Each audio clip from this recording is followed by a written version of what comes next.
चुनाव आयोग भाजपा की कितनी मानता है? भाजपा ने कहा तारीख बदल दो, चुनाव आयोग ने तारीख बदल दी और अब नई तारीख आ गई।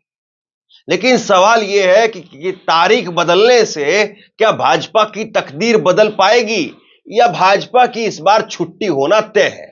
सवाल इस बात का है। मैं बात कर रहा हूं हरियाणा में विधानसभा चुनाव की तारीख। विधानसभा चुनाव की तारीख मुकर्रर की गई थी 1 अक्टूबर की, लेकिन उस तारीख को बदल दिया गया और उस तारीख को बदल करके अब 5 अक्टूबर कर दिया है। भाजपा ने चिट्ठी लिखी थी चुनाव आयोग को, कहा था कि इस तारीख को आगे कर दिया जाए। यह नहीं कहा था कि इस तारीख को पहले कर दिया जाए, इसको और आगे बढ़ा दिया जाए। और अब तारीख बढ़ा करके कर दी गई है 5 अक्टूबर। तारीख जरूर बदल दी गई है, लेकिन बड़ी बात यह है, और पता नहीं चुनाव आयोग ने ध्यान दिया या नहीं दिया, पहले भाजपा तर्क दे रही थी कि बीच में छुट्टियां पड़ रही हैं, जिसकी वजह से लोग छुट्टी मनाने के लिए बाहर चले जाएंगे। 6 दिन की छुट्टी हो जाएगी। 28 सितंबर से लेकर के और 1 अक्टूबर की वोटिंग है, इसको मिलाकर के 3 अक्टूबर तक 6 दिन की छुट्टी हो जाएगी। लेकिन अब जो नई तारीख दी है, उस नई तारीख को भी अगर आप देखेंगे तो अभी भी 5 दिन की छुट्टियां हो रही है। तो 6 दिन की छुट्टी क्या बहुत बड़ी छुट्टी थी जो अब घटा करके 5 दिन की छुट्टी हो गई, तो बहुत कम छुट्टियां हो गई? सवाल इस बात का है। और बड़ी बात यह कि क्या चुनाव आयोग को तब भी नहीं पता था कि छुट्टियां इतनी हो जाएंगी, और क्या अब भी नहीं पता है? मैं आपको कुछ तारीखें दिखाता हूं। ये आप देखिए, आपकी स्क्रीन पर खबर है और इसमें कहा गया है कि चुनाव आयोग को तारीख बदलने के लिए हरियाणा विधानसभा चुनाव की तारीख बदली। 1 अक्टूबर की जगह 5 अक्टूबर की वोटिंग। जम्मू कश्मीर हरियाणा के नतीजे अब 8 अक्टूबर को आएंगे, पहले 4 अक्टूबर को आने थे। जम्मू कश्मीर में 90 सीटों के लिए 3 फेज में वोटिंग होगी, जो कि सेम रहेगी, 18 सितंबर, 25 सितंबर और 1 अक्टूबर। हरियाणा में 90 सीटों के लिए वोटिंग अब 5 अक्टूबर को होगी, पहले ये 1 अक्टूबर को होनी थी। नतीजे 4 को आने थे, अब नतीजे आएंगे 8 तारीख को। दोनों स्टेट के एक साथ आएंगे। पहले यह तर्क दिया गया कि हरियाणा में ये वोटिंग के दौरान छुट्टियां रहेंगी। 28 सितंबर शनिवार की छुट्टी, 29 सितंबर रविवार की छुट्टी, 1 अक्टूबर पोलिंग के चलते छुट्टी और 2 अक्टूबर गांधी जयंती की छुट्टी, 3 अक्टूबर महाराजा अग्रसेन की जयंती की छुट्टी। तो इसको मिलाकर के यानी 6 दिन की छुट्टियां बन रही थी, 28 से लेकर के 3 तक। और इसमें भी 30 तारीख की जो छुट्टी लेनी पड़ती, तब जाकर के 6 छुट्टियां बनती। लेकिन अब जरा एक कैलेंडर आप देखिए, ये कैलेंडर देखिए, अक्टूबर का ये कैलेंडर है। अब इस कैलेंडर के हिसाब से 5 तारीख की वोटिंग डे है, यानी 2 अक्टूबर की गांधी जयंती की छुट्टी है ही, 3 तारीख की महाराजा अग्रसेन की जयंती की छुट्टी है ही, अभी भी है, और इसमें 4 तारीख की छुट्टी अगर कोई ले लेता है तो उसके बाद में 4 तारीख की भी छुट्टी उसकी हो जाएगी। 5 तारीख की वोटिंग के हिसाब से छुट्टी रहेगी और 6 तारीख का संडे है ही।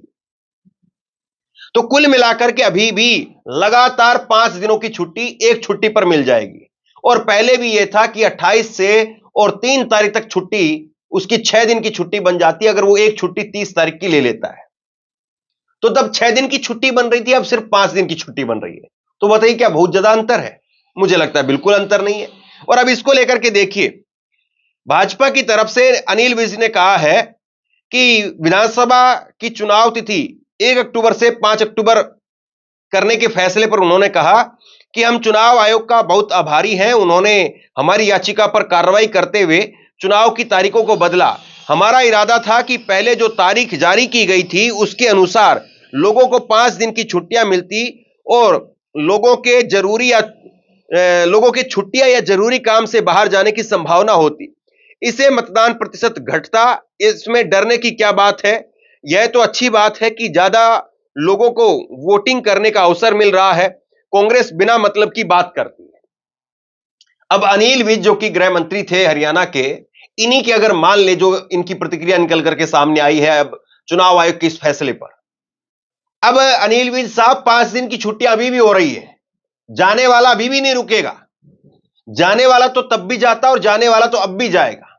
जिसको छुट्टियां मनानी है, जिसको नैनीताल, शिमला, चंडीगढ़ घूम करके आना है, वो तो जाएगा ही जाएगा, क्योंकि पहले उसको 6 दिन की छुट्टियां मिलती, अब उसको 5 दिन की छुट्टियां मिल रही है, तो यानी काफी है, जो वो रुकने वाला नहीं है। अगर आपको बढ़ाना ही था तो आप ये कर सकते थे कि 25 सितंबर इसको कर सकते थे। 25 सितंबर आप अगर इसको करते तो फिर आप जो है वो छुट्टियां कैंसिल करवा सकते थे। अब 4-5 दिन की लगातार छुट्टियां नहीं मिलती, लेकिन खैर आप जल्दी की बात नहीं कर रहे। कांग्रेस बार बार यही तर्क दे रही थी कि अगर भाजपा चुनाव जल्दी करवाने की बात कहती तो हम तैयार हैं, लेकिन भाजपा चुनाव आगे बढ़ाने की बात कर रही है, यानी भाजपा की तैयारी पूरी नहीं है। अब देखिए भूपेंद्र सिंह हुड्डा ने इस पर क्या कहा है। भूपेंद्र सिंह हुड्डा का इस पर जो है बयान आया, उन्होंने कहा कि यह चुनाव आयोग का अधिकार है, उन्होंने तारीख आगे बढ़ाई है। वे यानी भाजपा पहले ही हरियाणा में हार स्वीकार कर चुके हैं। जब हरियाणा सरकार ने चुनाव आयोग को पत्र लिखा था, मैंने उस समय कहा था कि भाजपा ने हार स्वीकार कर ली, ये जो है कहा गया। अब देखिए एक और मैं आपको प्रतिक्रिया दिखाता हूं। प्रशांत टंडन ने इस पर लिखा कि बीजेपी ने कहा हरियाणा चुनाव की तारीख 1 अक्टूबर से बढ़ा दी जाए। आज्ञाकारी चुनाव आयोग ने पोलिंग अब 5 अक्टूबर कर दी है। बीजेपी की सभी फरमाइशें पूरी करते हैं। और अशोक रोड पर ट्रैफिक जाम बहुत लगता है। मैं बीजेपी से आग्रह करता हूं कि इन तीनों से कह करके दफ्तर से नीचे उतर करके ट्रैफिक भी संभाला करे पीक टाइम। ये दरअसल तंज कस रहे हैं। ये जो चुनाव आयोग का दफ्तर है वो अशोक रोड पर है, और अशोक रोड पर शाम के वक्त में बहुत जाम लग जाता है। और इसीलिए प्रशांत टंडन कह रहे हैं कि भाई शाम को इतनी आपकी मानते हैं ये लोग, तो वैसे भी चुनाव आयोग खाली बैठा रहता है, उसको कहें कि शाम को आप उतर करके और ट्रैफिक जोड़ा थोड़ा उसको मैनेज करने का काम करें। लेकिन सवाल जो है बहुत गंभीर है। सवाल यह है कि बीजेपी प्रदेश अध्यक्ष की आप चिट्ठी देखिए। वे बीजेपी प्रदेश अध्यक्ष मोहनलाल बड़ोली ने 22 अगस्त को चिट्ठी लिखी थी, और 22 अगस्त को चिट्ठी लिख करके कहा था कि आप चुनाव की तारीखों को बढ़वा दीजिए। और चुनाव की तारीखें आज बढ़ भी गई, लेकिन चुनाव आयोग ने हवाला किसका दिया है? आज ये बात तो उन्होंने नहीं कही कि हम भाजपा के कहने पर ये कर रहे हैं।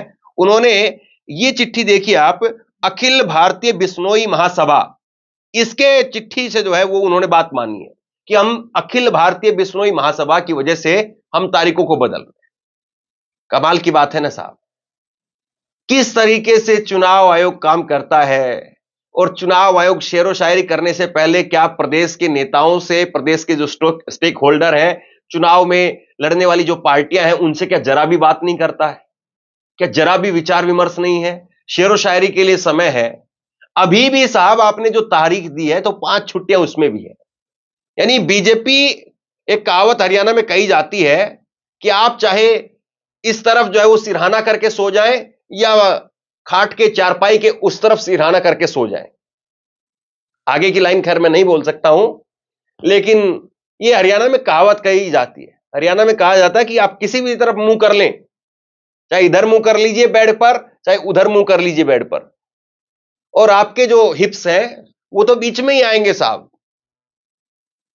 तो कुल मिलाकर के आपने 6 छुट्टियों से 5 छुट्टियां कर दी, तो क्या फायदा हुआ? क्या इसमें जो है बढ़ोतरी हुई, क्या इसमें कमी हुई? ये एक बड़ा सवाल है।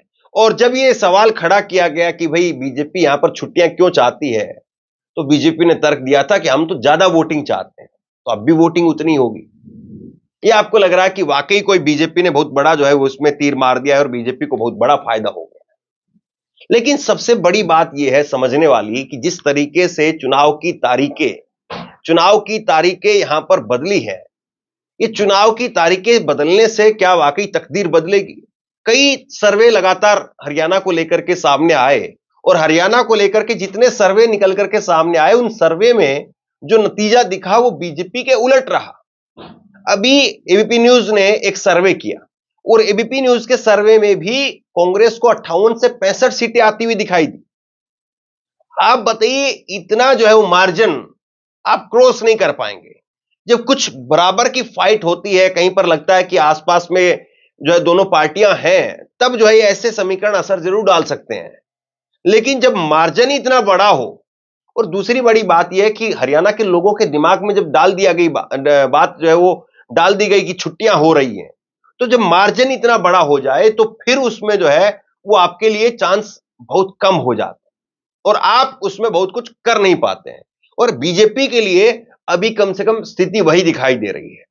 हरियाणा में विधानसभा चुनाव को लेकर के जो चिट्ठी लिखी गई, और उस चिट्ठी पर जिस तरीके से चुनाव आयोग की कार्रवाई यहां पर निकल करके सामने आई है, क्या चुनाव के समय पर जो जहरीले भाषण दिए जाते हैं उन पर भी चिट्ठियां लिखी जाती हैं, उन पर भी शिकायतें की जाती हैं?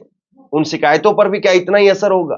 क्या उन शिकायतों पर भी इतनी तेजी से चुनाव आयोग निपटने का काम करेगा? सवाल यह है। लेकिन शेरो शायरी से बढ़कर के अगर तारीखों पर ध्यान देते तो शायद इतनी फजीयत ना होती। चुनाव आयोग की कलई तो खुल गई है। बीजेपी अपने आप को क्या हरियाणा में बचा पाने में कामयाब होगी? सवाल ये है। आप क्या सोचते हैं? नीचे कमेंट बॉक्स में लिख करके जरूर बताइए। इस वीडियो को खूब शेयर कीजिए, लोगों तक पहुंचाइए और इसी तरह की तमाम खबरों के लिए ऑनलाइन न्यूज इंडिया को सब्सक्राइब कीजिए। आपका बहुत बहुत धन्यवाद।